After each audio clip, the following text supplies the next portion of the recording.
ما رحتش مصنع الكراسي؟ ايه ده؟ فين ده؟ لا ابقى اوديهولك انا. انا ما بقلقش لما حد يقول لك ان كيلو الباميه ب 100 جنيه ولا بتاع من الكلام ده. صح، انت عندك حق. انا موضوع كيلو باميه ده مش داخل دماغي خالص. اصل هو بيقول لك مش عارف اقول الخبر ده والله. يعني انا بيني وبين نفسي يعني حسيت ان دمي تقيل الحقيقه. ابتدينا صباح الخير يا مصر كده زياده في الاسعار. انا عارف ان الظروف صعبه، عارف يعني. ما دام انت عارف انت بتعايرهم فاهم قصدي؟ هابي نيو يير، سانتا كلوز جايب لكم الهدايا يا اولاد. يعني اقول ايه؟ اقول من اول 2024؟ ما احنا لسه في اول 24. ساخنه ساخنه ساخنه. وعارف ان الناس تبقى مستحمله وساكته، ده كتير.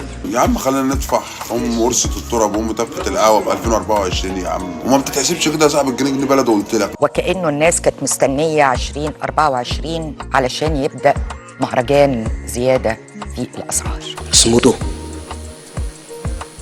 اصمدوا كبير الراعي الرسمي للمهرجان. اي حاجه انت معدي عليها زادت، السنه داخله علينا برجلها الشمال. وصدقوني كل ما هتصمدوا كل ما هتلاقوا بتعدي. ما ايه؟ ما مش كله بيعدي. كله بيعدي. الاسعار العالميه للاغذيه الاساسيه تصل الى اعلى مستوياتها منذ 15 سنه. معانا بقى الحديد والاسمنت والزيت العادي وكل ده معانا. طب انا بخوفكم؟ لا والله، لا والله، اقسم بالله ابدا. احنا مقضيها امثله. اخلص، عايز تقول ايه؟ هقول لكم على امر وارجو الناس ما تفهمنيش غلط فيه. في ظاهره اسمها ظاهره النينيو. مش عارف الكلمه دي هتبقى صعبه علينا ولا، لكن اقبلوها مني. ظاهره النينيو دي تصحر ومناخ وجفاف بتضرب شرق اسيا. ايه يا ثروت؟ ماشي يا سيدي. ثروت بيصلح لي بيقول اسمها النينو. اتكل على الله، اتكل على الله، اتكل على الله. حاضر. هو انا اسف يعني، هو عالمي. هو انا بحاول اشربك حاجه كده يعني، بمهد مثلا ليه انه اسعار بقى ايه؟ الاسمنت والحديد معانا برضو، يعني دي معانا برضو، كل الشركات اعلنتها. يا عم الرز، انا ما هو عندي الاسعار غاليه اصلا. انا عندي الاسعار غاليه اصلا. انا يعني ما انا مش بضحك عليك. امال دي بايه؟ غطا زير انت نصاب. الكهرباء قال لك لا النهارده من يوم 1/1. ناس كتير قالت يعني انتوا موضوع الكهرباء، قطع الكهرباء هيبدأ من 11 الصبح لحد الساعة 5. بمناسبة الكلام عن تغيير مواعيد قطع الكهرباء، أسعار الكهرباء زادت.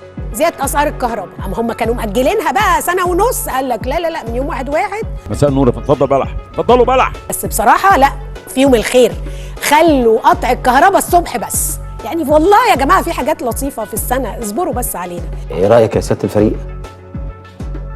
رايي لان انا مثلا لما كنت بتكلم مع الناس اللي كده. اسكت يا بابا، اسكت، صوتك بيعمل مشاكل مع الناس. فيقولوا ايه الكهرباء غاليه علينا يا دكتور مصطفى، الكهرباء غاليه ايه علينا يا دكتور شاكر.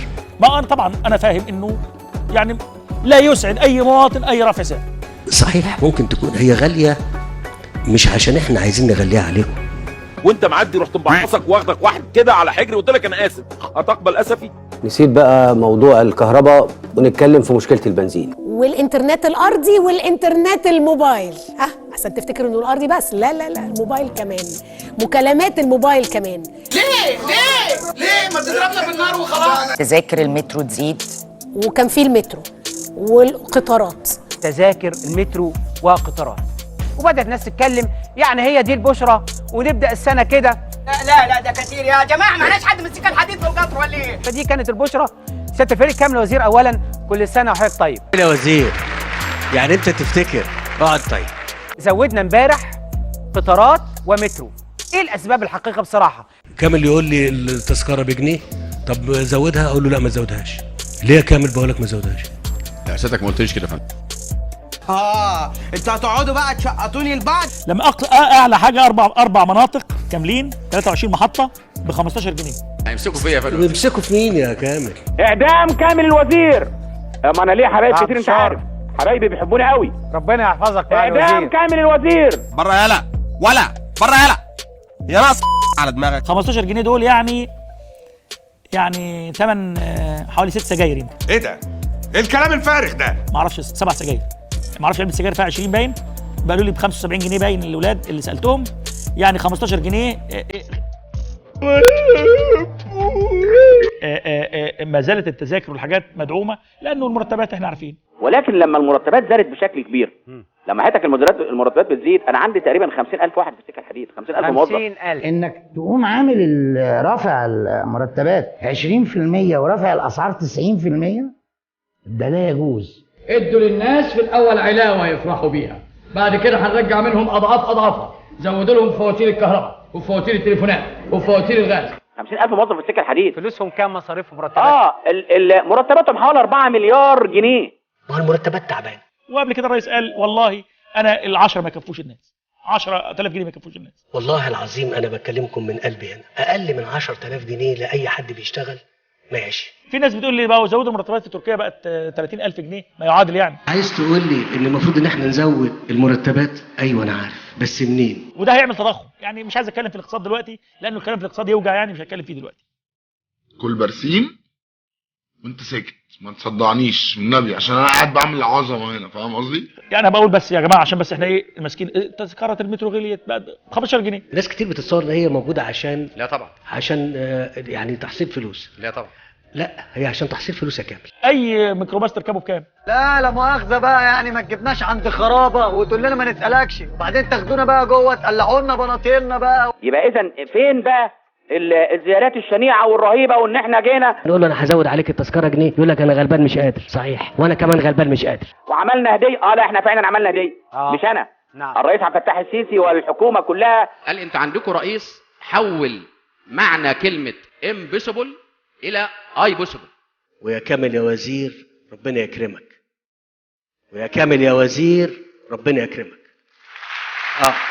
علبه سجاير بكام؟ فخلينا بقول ايه، يعني في الحاجات دي ما نقفش عندها كتير. يعني الموضوع مش مهم. تمام، شكرا. هو احنا رايحين على فين؟ الى اين الطريق؟ الى اين هذا الطريق؟ واخدنا لحد فين؟ ان الحاجه سعرها غالي فنقوم نطبطب عليهم ونقول لهم معلش استحملونا شويه. لا لا لا لا. المهندس طارق زود البنزين ما تقلقش. نور يابا، لو تعبان مد رجلك انت كمان على كتفك، مد وتعالى انت ابعد في ودني ما يخربط. عايز اقول لحضرتك برضه في المنطلق اللي احنا كنا بنتكلم عليه في التذاكر، وان الناس اللي انا اسف مش هقول مش فاهمين، لا هم فاهمين، بس لازم يرموا شويه تراب كده على الحاجه الحلوه. ليا واحد صاحبي زي حضرتك كده متنور، قال لي يا عنكب اخويا الحراميه دول افراز لمجتمع مريض، واحنا جزء من هذا المجتمع، يعني احنا افراز. بالراحه شويه علينا، بالراحه شويه علينا حكومه، بالراحه شويه علينا. يبقى في وعود كثيره جدا من جانب القاده للشعوب، يقول له في الانتخابات انا هعمل لك وهعمل لك وهعمل لك وهعمل لك. هنعمل بفضل الله كل شيء جميل لبلدنا لما الدنيا هتحتار في اللي احنا بنعمله. انا قلت الكلام ده قبل كده بس انا بشرحه اكتر لان احنا لازم نعمله. طب ازاي؟ ما اعرفش. طب منين؟ ازاي نعمل دي؟ تتعمل ازاي؟ هي دي كانت اول نكته معانا، بس واضح ان انتوا ما خدتوش بالكم عشان الفرقه نايمه ما عزفتش. لا لا لا لا لا. الناس نتكلم جد بقى شويه، الناس العاديه محتاجه تفهم ايه الطريق، فين، طب ايه الحل. وانا بشرح وبتكلم بالطريقه ديت عشان اوصل الحكايات لينا، اللي ما يعرفش يعرف واللي مش متعلم يتعلم. هل هنفضل بنفس السياسات ونفس الحكومه تنفذ نفس الافكار ونتوقع نتائج مختلفه؟ انا بقول كلام صعب، واللي مش متعلم يا دكتور مصطفى يتعلم. انا مش عارف اعلم، مش عارف اعالج، مش عارف اشغل، مش عارف اسكن. طرقع ضهري، تيجي طرقع ضهري ولا كفايه طرقع اللي انت خدتها.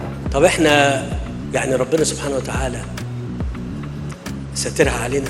قالوا لي يعني بتتكلم كتير عن ربنا ليه؟ قلت لهم حبيبي، حبيبي وغالي عليا، حبيبي وغالي عليا. انا على المستوى الشخصي حاسس ان ربنا سترها علينا، وانا اللي شايف هو عمل ايه معاكم. طب احنا لا ممكن تكونوا شايفين، بس انا شايف اكتر. اللهم اخرب بيت اللي جوعونا، آمين، واللي شحتونا، آمين، اللهم اخرب بيت اللي غلى الزيت، آمين، واللي غلى السجاير، آمين، واللي غلى الحشيش، آمين. 5 بالحب. اهدوا والخير جاي.